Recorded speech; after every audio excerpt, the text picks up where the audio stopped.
do it. All right, good morning, CircleCityCon.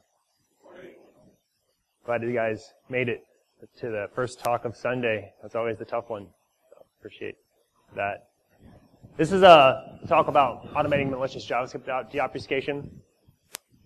And to get started, just talk about the quick agenda. We're going to talk about the obfuscation techniques of, well, we're going to focus on rig, but these obfuscation techniques can be used across any type of JavaScript and can be employed to use to deobfuscate across different types of JavaScript. We're going to talk about the techniques, then we're going to talk about how you can find samples of this stuff. Manual analysis. I've got a lab machine here. We'll go through and do a little debugging. And then once we understand what we're looking at, just how we can automate that so that we can retrieve what is obfuscated automatically. So my name is Chad Robertson. I'm a security researcher. Why you care about this, why I care about it, I think it's really fun to track threats. I think it's fun to track threats as they evolve. This stuff does evolve, but I find that it evolves fairly slowly, especially once you understand, once I understand how a JavaScript works or how something works, it's typically a couple months it'll stay static. And then usually when it changes, it'll be just a little minor change. So then we'll have to just go in and make a quick tune to the script that's doing the automation. I think it's really fun.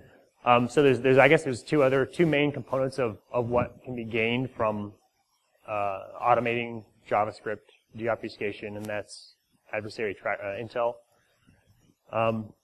What kind of payloads are being deployed, the type of, if like an RC4 key changes, which hasn't happened for a long time.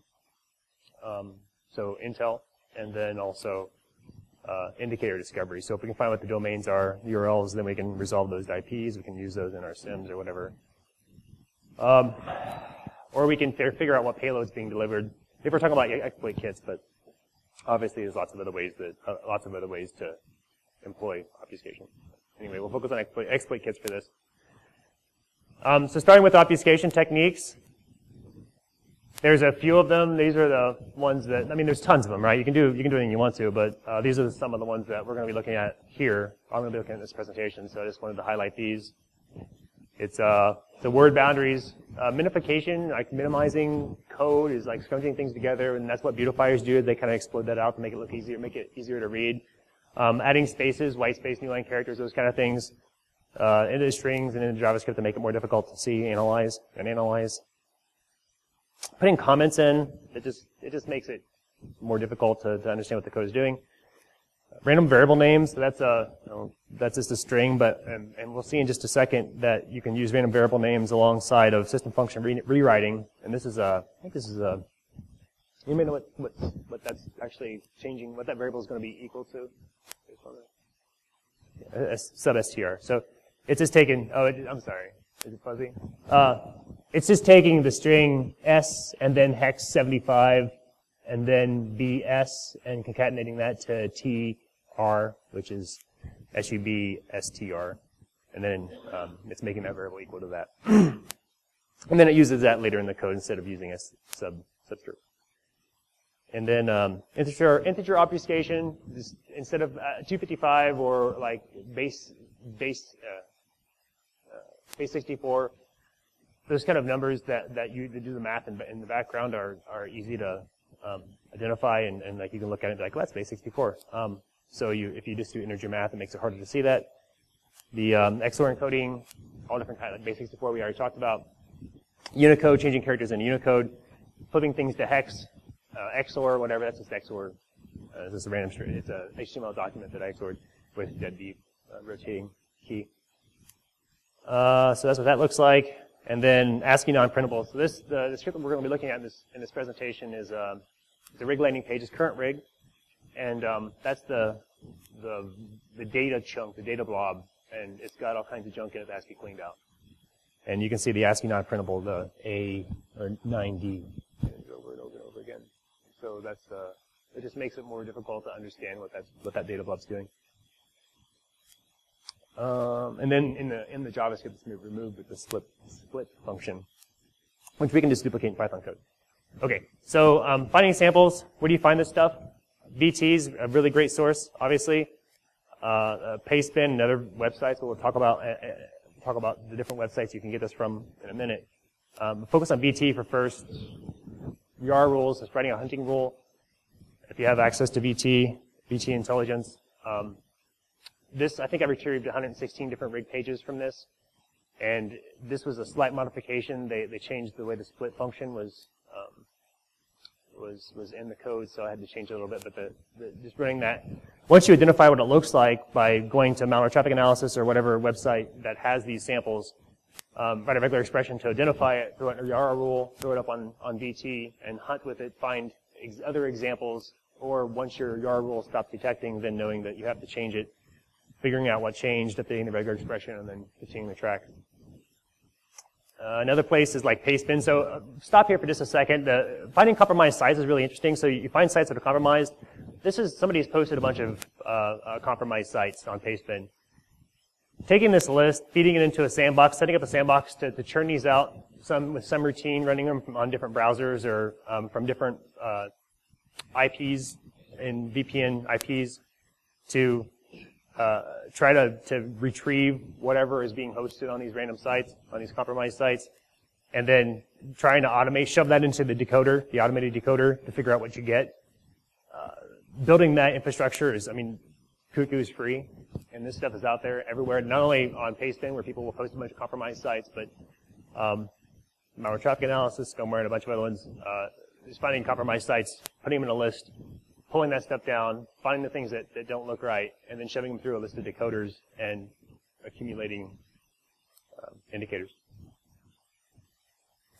Another thing people do I think is really, really interesting, and when I first started I thought was really cool, is people whose sites get compromised will post questions about what this crazy PHP code is on their site to sites like Superuser. And they'll usually post a sample in there. And so you can just go on Superuser, or just go on Google and search for, virus, because like an admin somebody has a WordPress site that they set up, and it gets compromised. They're going to go on some site like this and be like, as a virus on my website, and then you can search for like virus in WordPress or virus. And then once you see this stuff, then you can start seeing what it looks like, what that PHP code might look like, and then you can refine your search to find additional samples. And you can pivot. So once you get that data, you can either pivot in Google or pivot in VT to find other examples of that same code that has been posted on websites, compromised websites, that are then doing the tier 2 connection back to where these kits are being posted. That's all interesting stuff too. But that's not really the point of what we're doing here. We're just doing the landing page deobfuscation. There's a bunch of other sites you can get stuff. URL query, everybody's familiar with all these sites. These are all at the end of the presentation too. Okay, so manual analysis. It's always best to start with beautifying. I always beautify because it's usually a big chunk of junk that has to be cleaned up. Then remove junk code and then debug as needed. We'll go through each one of those. The beautifying step. Start out with what's on the left, and then run it through just an online beautifier. It turns into what's on the right. It still looks like it's a little hard to understand, but if you just spend some time on that and see that, like I don't have a pointer, but like that if statement, the if type of, that's undefined, so it's taking the U and sticking it to the U undefined, and then GF, and then GF is defined right before that, so it's HND, and so that's making it a defined string, and replace is down there, and all kinds of other things that are peppered in. But in order to understand this, it's easy. You can go through that and figure that out, but it's easier just to go through and rename everything so that it makes sense, and it's really clear. And you can usually replace like multiple lines of junk JavaScript with things that are more interesting and more useful. So one point you can't, because this has non-ASCII characters, I try to use like JS detox. I use JS detox fairly regularly, but it doesn't like those, so it errors out. JS detox is really cool. It's it just runs a little server just runs as a server, and you post your JavaScript in, and it'll analyze it, it'll beautify it, and then it's pretty neat. But it wouldn't work for that. So remove junk code. There's that, and you can change that to. I hope you can see that. I don't know. So that's going to change into the substring that we saw earlier, and so that ends up, so you can just make substring, give a substring instead.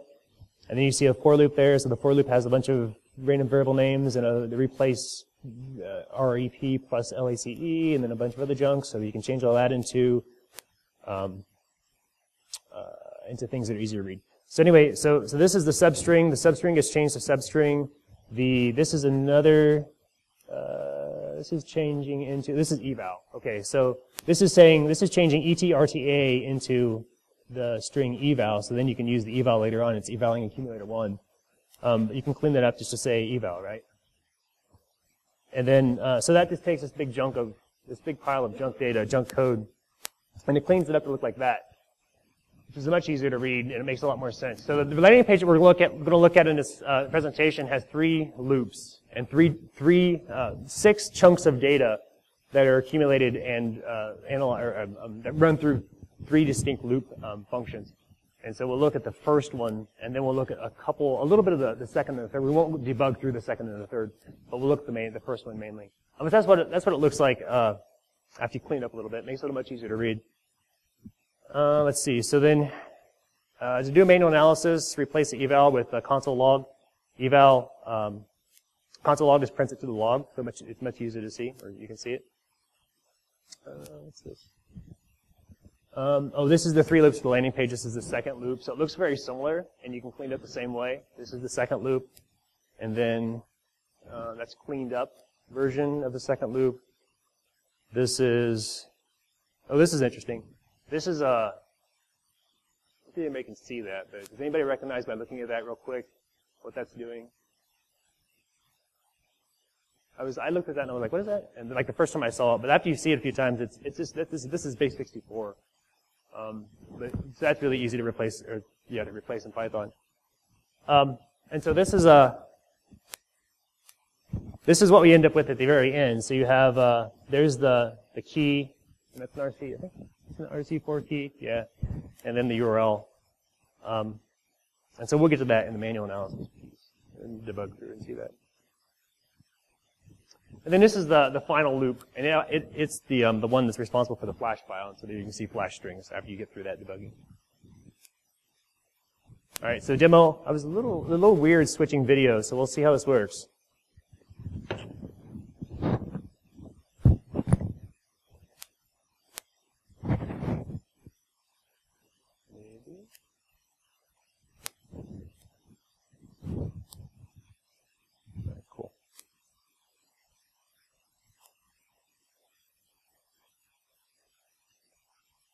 All right, so this is the beautified landing page. It's so you can see all the. Hopefully, you can see that. There's a data blob here. This is data that's inside, and I've renamed these strings already. So this is string 2 to make it easier to see. And you see the split function there at the end, string 1. And all the stuff that's being passed in string 1. The regular expression that's being applied to this data. The for loop, the accumulator loop. The undefined stuff that we saw earlier. And then there's a counter. So the counter is 3227. That's being used down.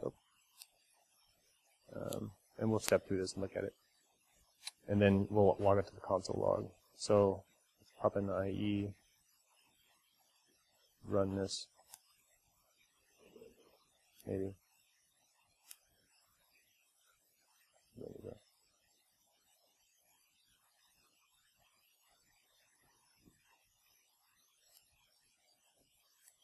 All right, so to debug in IE, you just got to add the debugger semicolon string, and I've got a bunch of watches here on the right, which are all currently undefined. But as we step through, we'll see stuff pop over there. Close this one up, make it a little bit easier to see. All right, so we're right here. And then we'll F11 into this variable, F11 into that one. And then there's a regular expression. And let's see. So that should, I'm watching, no.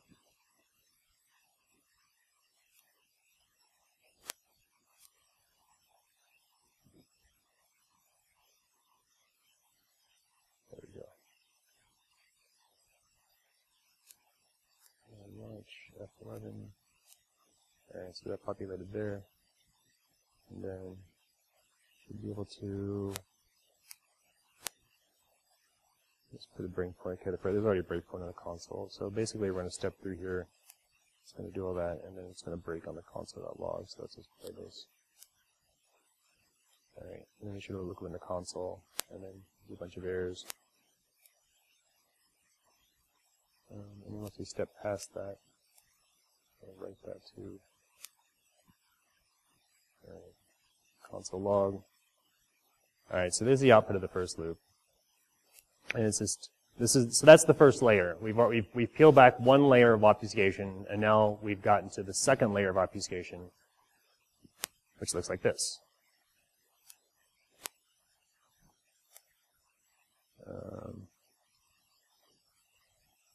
So what we can do is, instead of doing debugger, let's restart this. I'm going to go change that to, let's turn this to eval, and we'll go inside there instead of just going over it. Save this. Restart IE. Go into debug mode. Open the file, maybe.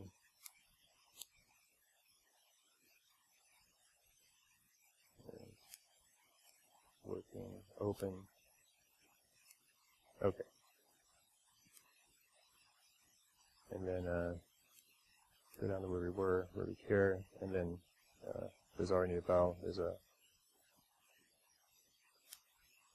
So we'll play until we get to that eval accumulator. We'll step into that, and now we are inside of the eval, and now we can go through this second layer. Okay, so looking at the second layer, we see that base 64 encoding code, and then we can see we return R, which we'll just jump down and return R, which we don't have any breakpoints before that. So let's play up the break to return R. There's that. Now we can look at R and see, let's see, copy, new tab, paste. Alright, so there's what R looks like after the second layer of decoding. And it's starting to make more sense now. So you can see that this is a VB script. And it's got a bunch of new line characters in it and stuff, but it's a VB script. So, we understand there's two layers of this obfuscation. There's a VB script. Now we get to the VB script. The VB script needs a little bit of cleaning up because you have to take the new lines out and format it a little bit. But now we've got something interesting. So we now have a key. We have our RC4 key. This RC4 key you can search, and it's been the same for a long time. And then there's the URL. That's to the URL that we care about. And then there's also a stub code. So there's this DLL variable, DLL code. And so what it does is it, let me see if I can find one that's been beautified because I don't have internet access here. Beautified second layer BBS. Can you guys see that?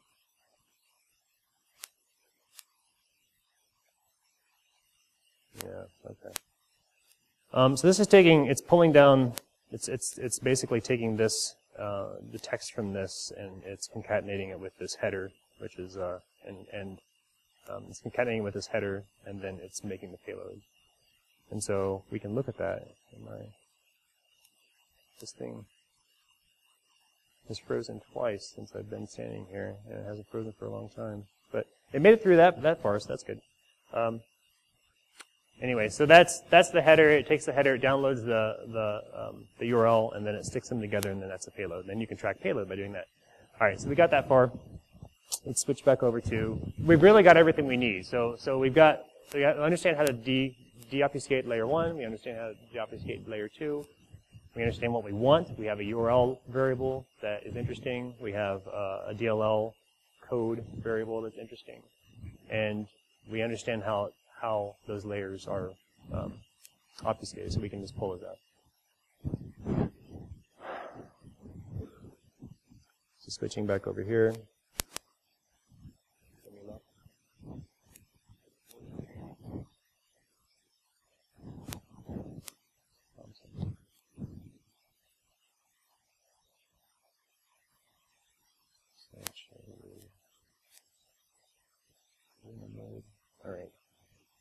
So now how do we automate this? So now we've got a sandbox set up.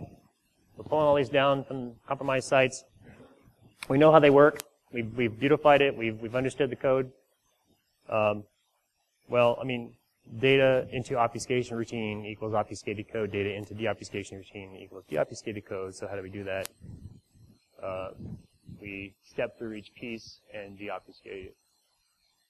This is super small, but okay. So we have to find the variables, the data blobs. We have to find the data blobs, and so this is just a regular expression that's doing that in Python. So on the left you see the script, on the right you see the Python output, and it's got the variable name there at the top, and that's how you do it.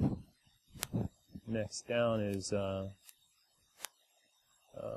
taking out doing the split. So there's the first split, and then after cleanup on the right, so you see we no longer have those non-printable, the ASCII non-printable characters. There's the regular expression, and then we can apply the same regular expression in Python with that function that's defined there.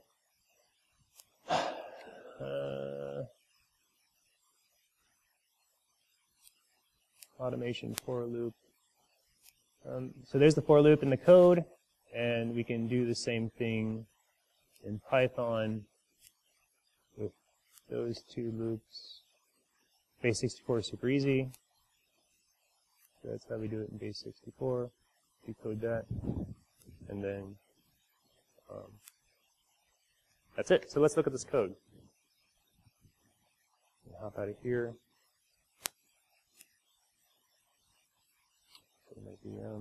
Maybe. There we go.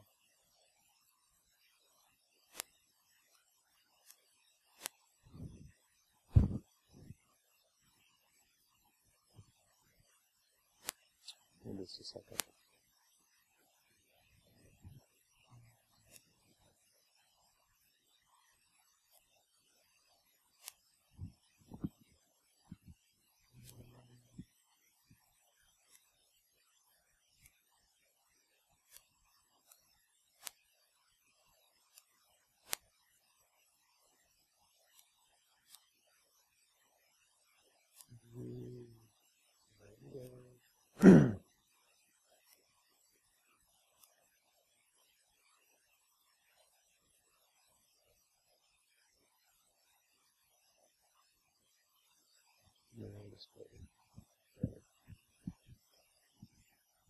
All right. Okay, so you can see that. So clear screen. Okay. So inside this ls-la, there's a bunch of files in here in the bin file. There's an LP decoded. That's the output, the eventual output. There's an LP text. Let's take a look at that. So let's look. What is it? LP.text. Yeah. So that's what we were seeing before. It's a bunch of junk. This is the data blob that we need to clean up. One of them. You can see the first split there under that string. There's another data blob. There's the undefined string, the eval stuff. So that looks familiar. This is what we're looking for. Let's see. There's the rig decode Python script. There's the and then there's a stub. And so let me rm the stub, and then rm the LP decoded. We're going to make those again. And then let's see. There's LP text, decode. Okay. So then let's the Python script. And I mean, it's not too terribly long, but that's pretty much what we're going to use to decode this. And we're just going to do exactly what we just solved. We're just going to reverse it. And I put a bunch of comments, put a bunch of pauses in it so we can see each time, like each step. And we can see the different layers. So we'll just go through it and see. But you run it by just doing Python --LP, and then giving it to the landing page.text file. I guess I gotta say the reg decoder script. All right, so and I just put little debug messages in there. So this is the data strings that we're pulling out with the regular expression. And we should be able to go to the top and see the same thing we've already seen. Super long. Guess we can't. But anyway, that's the data strings. There's the counter. That's a string. That's also regular. Just regex out of the data of the file. There's a split value. So yeah, there's the split value. And then if we take that, there's the. So now we're taking one specific variable, the first variable, and we're gonna take out that was it A9?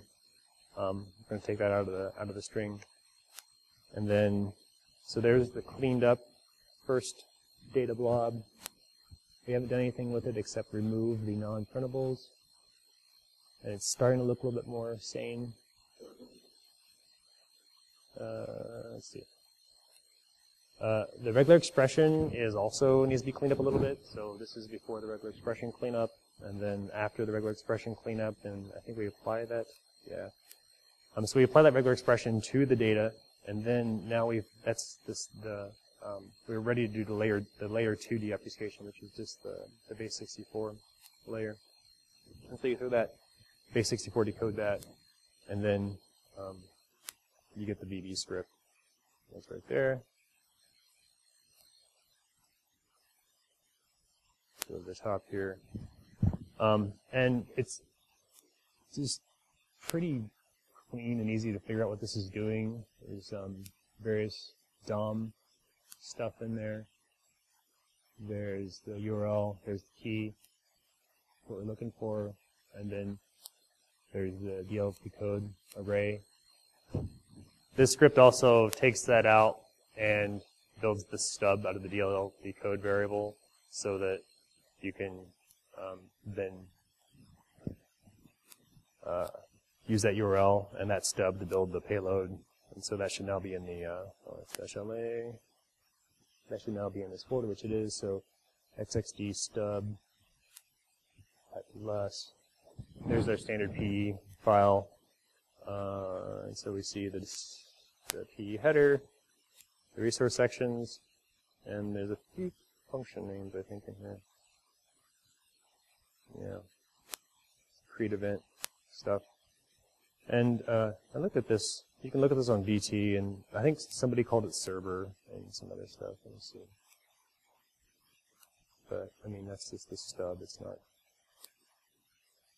Let me find the VT tab.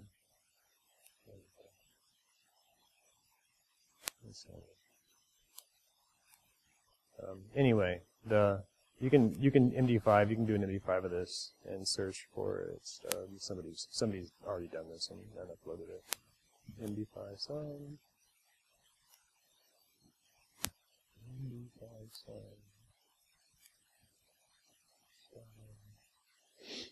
Yeah. And then you can look at that. So, and then if we look at the landing page decoded file, we get the Visual Basic script and then the stub file. So that's really what we want. We want to be able to automate all this. We want to be able to take an obfuscated script. We want to pull it through automated means, pull it through scripts, pull them down, accumulate them, and then slam them into a Python deobfuscator, decryptor, or whatever.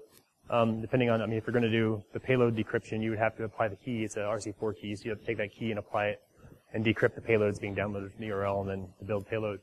But you can pull a lot of really interesting stuff by doing this. So that's that. Let's go back over here.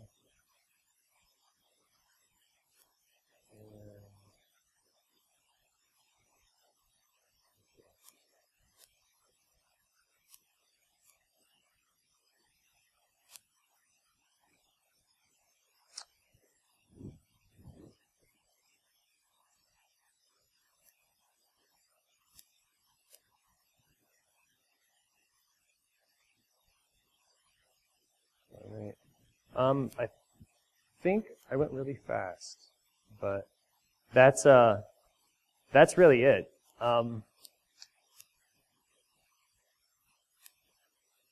That's 37 slides. That's insane. That's what I get for going really fast. So that's it. There's a project out there called Malgetter that I found when I was doing this. I mean, and it's really cool because it's currently updated. There was an update 3 days ago. There's various.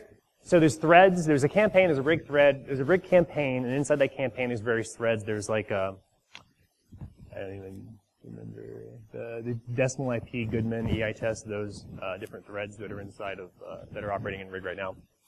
Malgetter will help with each one of those. It's a tool that analyzes those, and I think it outputs.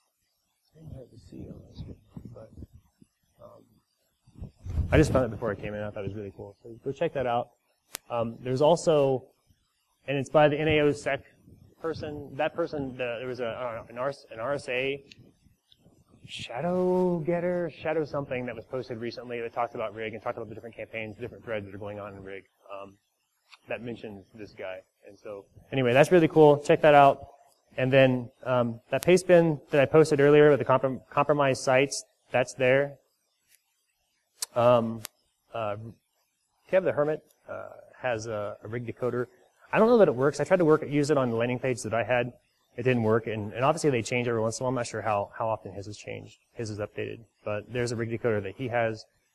There's also another one out there that's I don't get if you search for it. Node.js is a product that's for doing deobfuscation automation, and then there's a couple other resources there. So yeah, sorry that was really fast, but there you go. That's the thing. Anybody has any questions? Obviously, I have plenty of time to talk about that. So yes, sir.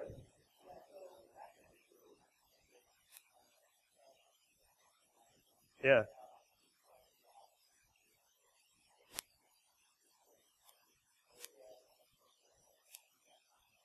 It did? Nice.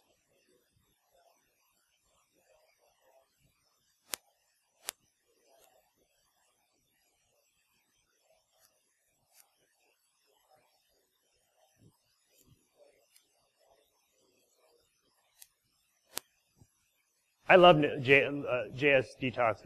And that's a good tip. Thank you. I used to use it a lot, but just the non-printable doesn't like those. But that's great. And it did the whole deobfuscation for you, and you just changed the. So yeah, JS Detox is good stuff. Anything else? I'll hang out here for a little while if you guys want to come up, and I can walk through any of this stuff. Happy to talk about it. So just let me know. Thanks.